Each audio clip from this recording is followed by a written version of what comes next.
할렐루야.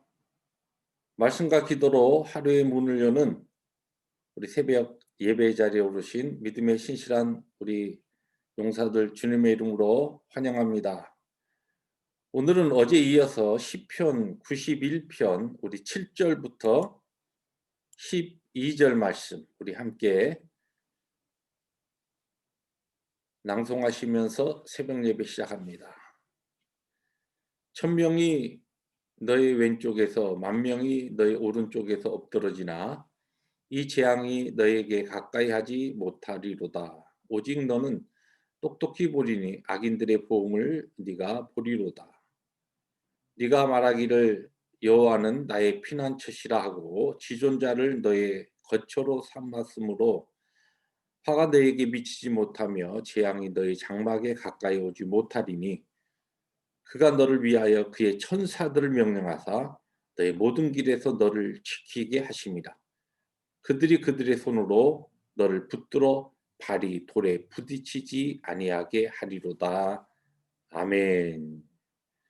주님 감사합니다. 오늘도 세계적인 재앙 가운데 우리들이 살고 있지만 하나님께서 우리의 피난처가 되셔서 그 어떠한 화와 재앙이 우리의 장막에 가까이 하지 못하게 하시며 또한 하나님께서 천사들을 명령하사 우리의 모든 길에서 우리를 지켜주시는 복된 하루 승리의 하루가 될 줄로 믿습니다. 무엇보다도 말씀과 기도 가운데 주의 보호하심과 인도함을 받는 승리의 하루 되게 하여 주옵소서. 예수님의 이름으로 감사하기도 합니다. 아멘. 오늘은 어제 이어서 하나님의 말씀 다니엘서 7장 15절부터 28절 말씀 우리 함께 교도하십니다. 나 다니엘이 중심에 근심하며 내 머릿속의 환상이 나를 고민하게 한지라.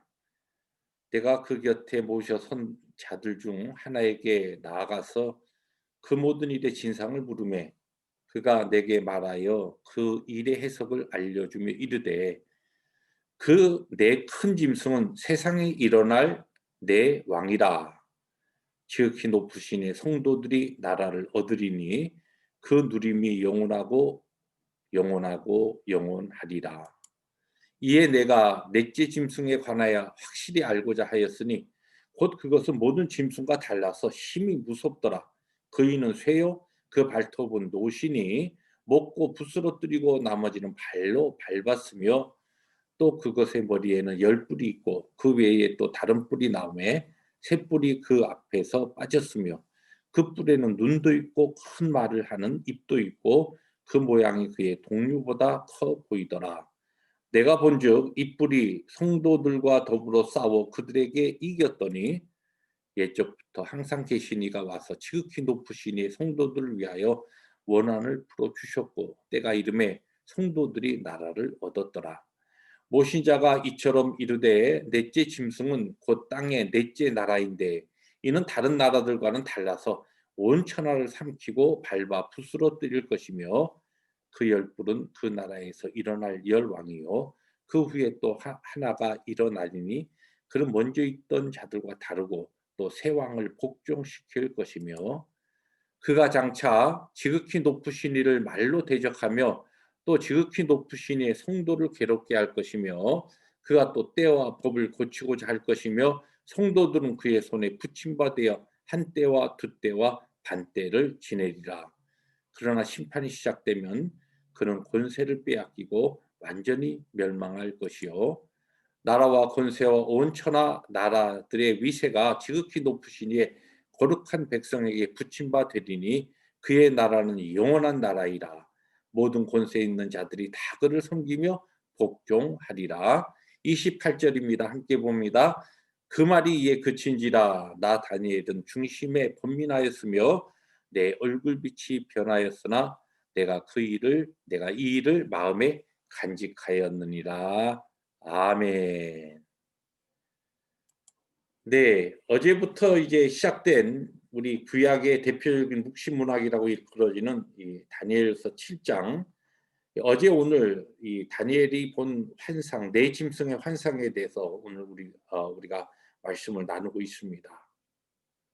이 묵시문학이라고도 일컬어지고 계시문학이라고 하는 이 독특한 성경의 장르의 중요한 목적은 환난과 어려움 가운데 있는 그의 백성들에게 하나님께서 세상을 통치하시고 섭리하시는 분은 하나님이시기 때문에 어떠한 경우에도 너희들이 믿음과 용기를 잃지 말고 궁극적으로 하나님께서 세우실 하나님의 영원한 나라를 소망 중에 바라보고 너희들이 꿋꿋이 믿음 가운데 살라는 그와 같은 메시지가 바로 이 어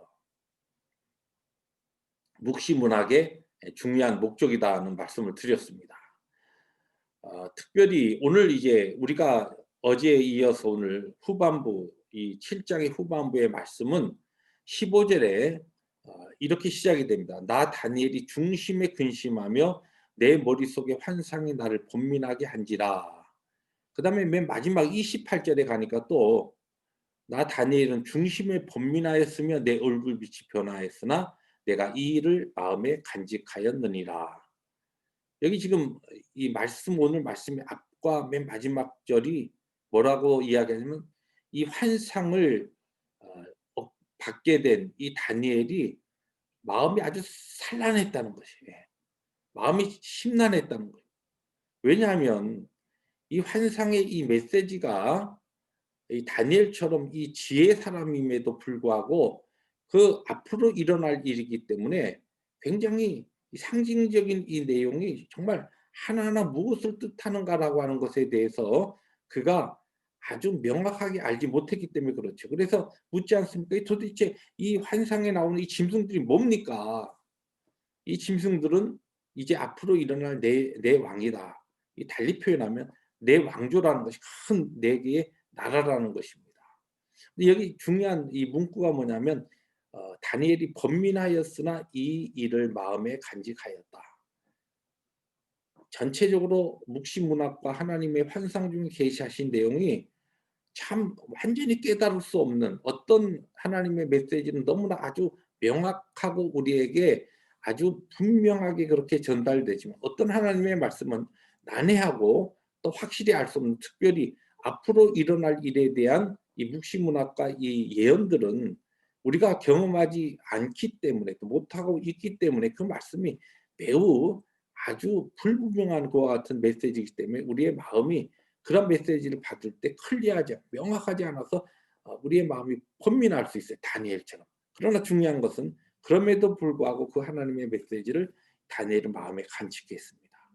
우리가 이 다니엘서 5 장에 보면 벨사살 왕이 이제 벽에 나타난 그 하나님이 쓰신 그 글을 보고서 막 놀라서 너무 두려워서 나중에 다니엘을 부른 다음에 다니엘에게 "그 뜻이 무엇인가?" 그렇게 이제 질문할 때에 다니엘이 거기에 대해서 해석을 하지 않습니까? 그 해석의 그 배경이 어디 있냐면 바로 하나님이 이미 다니엘에게 주신 이 메시지를 환상을 그가 묵상하고 또 기도 가운데 계속 그 말씀을 그의 마음에 품고 있었기 때문에 이 바벨론 왕국이 멸망당하고 다른 왕국이 하나님의 섭리 가운데 세워진다라고 하는 것 이것을 이미 알고 있었기 때문에 그 뜻이 무엇인가라고 하는 것을 다니엘은 정확히 알고 벨사살 왕에게 그 벽에 쓰여진 하나님의 메시지, 하나님의 그 심판의 메시지를 바로 전달할 수 있었던 것입니다. 여러분 이 다니엘처럼 오늘 우리들이 우리의 삶의 환경과 다니엘은 특별히 이제 이 메시지가 그가 살고 있었던 바벨론이 멸망당하고 새로운 또 왕국이 세워지고 앞으로 이와 같은 계속되는 하나님의 섭리 가운데 나라의 흥망성쇠가 계속적으로 일어날 것이라고 하는 것을 그가 들었을 때에 적어도 그의 삶의 환경과 터전이 흔들리는 것이죠. 격동하는 것이죠. 혼란스러운 것입니다. 그러니까 마음이 산란할 수밖에 없는 것이죠.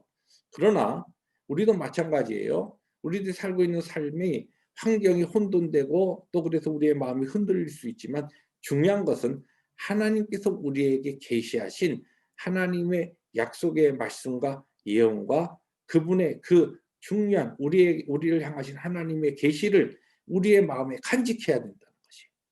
그리고 그 마음에 간직할 때에 이 다니엘은 보다도 지금 그의 삶에 일어나는 그 작은 그림들을 본 것이 아니라 말씀을 통하여서 환상 중에 하나님이 계시하신 큰 그림, 그 큰 그림이 뭐냐면 하나님의 영원한 나라입니다. 이것을 그가 보았다는 것이에요. 여러분, 우리의 삶이 혼돈되고 흔들릴 때에 우리는 작은 그림이 아니라 큰 그림을 봐야 됩니다. 그 큰 그림은 뭐냐? 하나님의 궁극적인 역사, 하나님의 영원한 나라, 그의 나라와 권세가 영원하다. 이 우리가 그 하나님의 나라의 백성으로 오늘 부름을 받고 오늘 살아가는 것입니다. 그러므로 다니엘은 그의 울타리와 든든한 버팀목이 되고 있었던 그 당시에 바벨론 제국이 멸망당하고 다른 나라가 세워질 것을 지금 환상 가운데 그가 보고 깨닫게 되지만 그의 삶도 흔들리고 요동칠 것을 알았지만 곧 그 예언의 말씀을 그가 마음에 품었을 때 결국은 그는 그 모든 혼란스러운 환경 가운데서도 굳건히 믿음을 지키고 승리의 삶을 살 수가 있었던 것입니다. 마찬가지로 오늘 하루 우리가 하나님의 은혜 가운데 살아갈 때에 우리가 살고 있는 삶의 환경과 상황이 흔들리고 또한 요동친다 할지라도 살아계신 하나님께서 오늘도 이 땅의 모든 것을 주장하시고 영원한 하나님의 나라라고 하는 큰 그림을 보고 오늘도 하나님의 인도하심에 순종하며 따라가는 복된 하루 되시기를 주님의 이름으로 축복합니다. 기도하십니다. 주님 감사합니다. 다니엘의 네 짐승의 환상을 통하여 다니엘은 그가 이 환상의 메시지를 바꿔서 명확하지도 아니하고 또한 그의 삶에 닥칠 여러 가지 혼란스러운 미래를 그가 내다보면서 마음이 심란하고 번민하였지만 그런 가운데서도 하나님의 약속의 말씀을 그가 마음에 심었을 때 그는 격동하는 세대 가운데서도 믿음 지키고 하나님의 인도하심을 바로 따랐던 것을 우리들이 바라보면서 또한 배우면서 오늘 우리의 삶이 그렇게 되기를 원합니다. 이 능력의 삶, 승리의 삶, 복된 삶으로 오늘도 우리를 인도하여 주옵소서. 주의 말씀 우리의 심령에 담습니다. 말씀으로 오늘도 우리 모두를 인도하여 주옵소서. 예수님의 이름으로 감사하기도 합니다. 아멘. 오늘도 말씀을 마음에 품고 승리하신 하루 되시기를 주의 이름으로 축복합니다. 할렐루야.